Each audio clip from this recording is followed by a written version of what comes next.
So it seems Pirtle's a guy who they almost discovered not quite by accident, but being over there at the European Championships and happened to see him play. Mm-hmm. With the increase of European players in college game and how much they're impacting, how do you go about deciding what kind of resources you put into how to recruit them or what you're able to do? It's a great question. I think if you're really going to do it and you're going to do it well, you're going to do it consistent, you have to commit considerable resources to go over there and do it. We have not done that. Some schools have, and again, we're aware of European and Australian players, and we recruit them, but we haven't dove in with both feet, so to speak. I think a lot of times it has to do with the makeup of your staff. Where are your strengths in terms of recruiting, and where because you almost have to dedicate one staff member to do that. And it takes, again, a financial commitment and time commitment. And again, we've got there was two Australian kids here when we got here, Shane Harris-Tunks and Nate Tomlinson, and we've actually got a kid, we got a kid visiting, can't tell you who, the next couple of weeks. So we're, obviously we got Thomas, we got Kennan more through the junior college and the ranks when he was here, and but we've always got our oars in the water, so to speak, and but we haven't committed the resources like other schools have, and I think every school is different when it comes to that. And then Thomas, I understand, was that at a camp that he played in? It was overseas. He was the only overseas guy that was invited to Steph Curry's camp. Right. Yeah, so he was here. Again, we couldn't attend the camp. Right. It wasn't NCAA certified, so we didn't see him there. But again, word gets out when there's camps going on, and you read stuff and you hear stuff, and then you start following your leads and checking them out, and that's kind of how we got Thomas, as we ran the traps after that camp, and I ended up getting him. So, but it wasn't like we went over to Belgium 3 times to see him play, and we haven't gone that route yet. I'm not saying we won't. We just haven't up to this point. It's kind of about just keeping your ears open when it comes to. Oh, absolutely, yeah. And the world has shrunk with the internet, video, and email, and you can. But still, the face-to-face recruiting, the face-to-face contact, the in-person evaluations are the best way to do it. And so we've kind of dipped our toe in the water, so to speak. We haven't jumped in. Anything new to update on XJ and his getting situation? closer? Visited with him today. We're getting moving forward. No decisions definitively yet, but we met, and he's going to visit with his folks over the next day or two, and we're getting closer, I think, to a decision. So we'll see. At this point, is there any kind of disconnect you're working through, whether it's him and you, him and doctors? No, it's just, I think look, this is a big decision for him.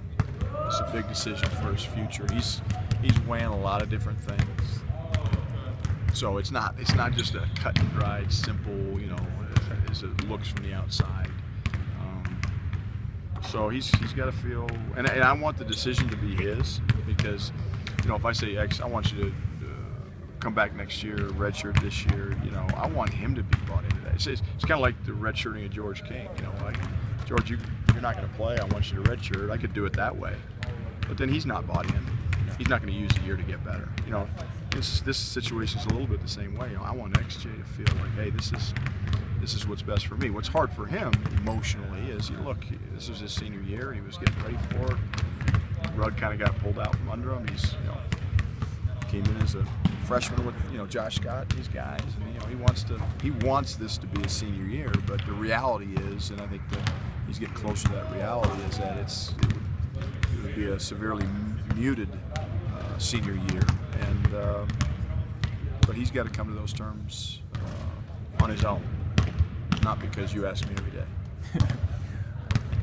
I know this is more than just a Josh versus Pirtle matchup, but that's got to be a marquee matchup that fans have to look forward to. Yeah, if I was a fan, coming to this game, that would be something I'd be number one, Josh Scott's worth the price of admission, and Jakob Pirtle's worth the price of admission on their own. Playing against each other, it is too. So even more so. But look, Utah does a lot of switching defensively. So I don't know if Jakob Pirtle will be on Josh Scott every possession, every time down or not. but it is a lot more than just those two. But those are two of the best centers in college basketball. There's no question about it. And so it's going to be a great matchup. One of your players referenced the other day, they're hoping for a, quote, Kansas type of atmosphere from 2 years ago when you had that type of atmosphere. Do you foresee that kind of a...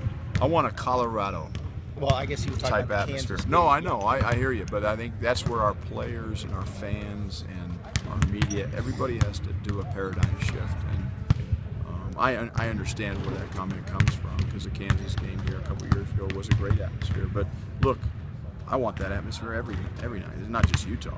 I want it against Oregon State at 9 o'clock. I want it against Oregon whenever the heck we tip off. I want it. So we as coaches and our players have to control what we can control. Our fans have to control what they can control, which is hopefully their schedules and their commitment to come and watching this team play. And students have to control what they can control in terms of making the choices that they make, whether they're going to go skiing or go to a movie or come to a basketball game. And if we get all of us on the same page, Colorado basketball can be great, night in and night out. And that's what I want. So whether it's this game, that'd be great, but when it's hit and miss and this is a big game, let's everybody show up and have a great atmosphere. Oh, but this is that. They're going to win this one. We'll never be as good as we can be. As a program, as a university, that's what I want to fight against. Again, I can't control it, but I just want to fight against it. Coach, obviously it's stressful during the game, but looking back on that Stanford game, do you almost like winning one like that so you can show your guys, like, this is why I talk about defense and rebounding? Yeah, no question. There's you couldn't have written it up any better statistically in terms of, and the good thing is this team, unlike last year's team, I think understands that. And they don't want to struggle offensively like they did in the second half. They don't want to shoot 31, whatever it was percent we shot in the second half. But they understand that defense and rebound can win games. And whereas last year's team, I'm not sure they ever bought into it.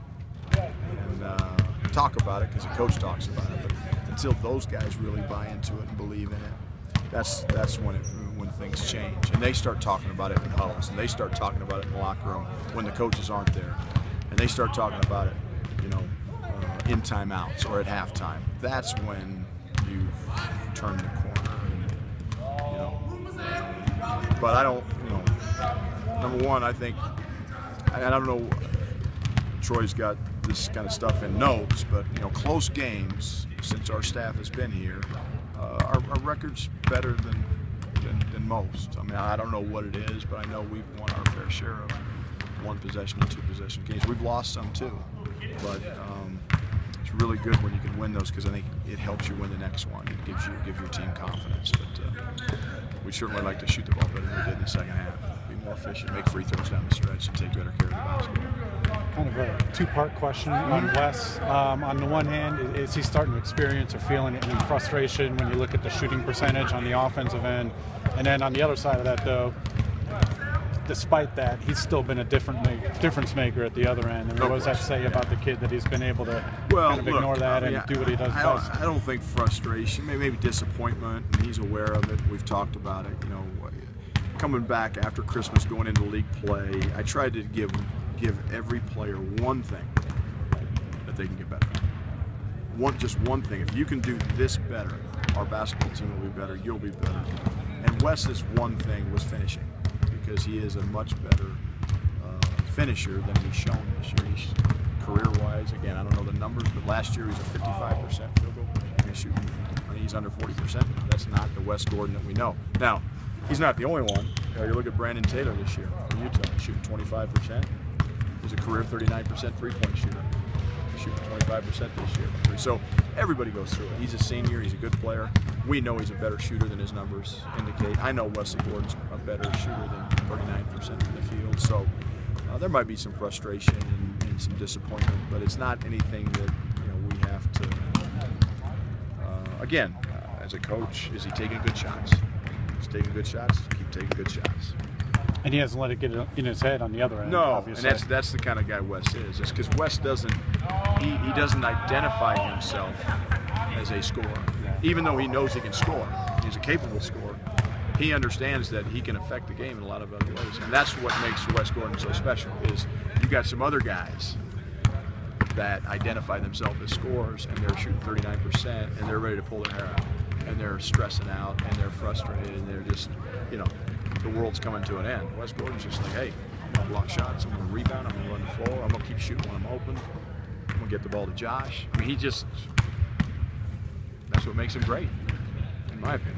Quick question on the three-pointers. You've had 2 games in a row where you did not shoot well from three. Right. Is that more a problem of shot selection, or is it just shots haven't gone in? I think it's a combination of 2 things. I don't think it's shot selection, because I don't think we've taken a lot of bad threes the last couple. There's been a couple that were overhands, so I'm not shot selection. I'm not saying every shot's been a great shot, but by and large, it hasn't been a problem with shot selection. It's been a problem of, or a difference, I should say, of us being scouted and understanding that, hey, that's one of our strengths, and so people are getting a little closer to us. Like Cal had 2 7-footers inside.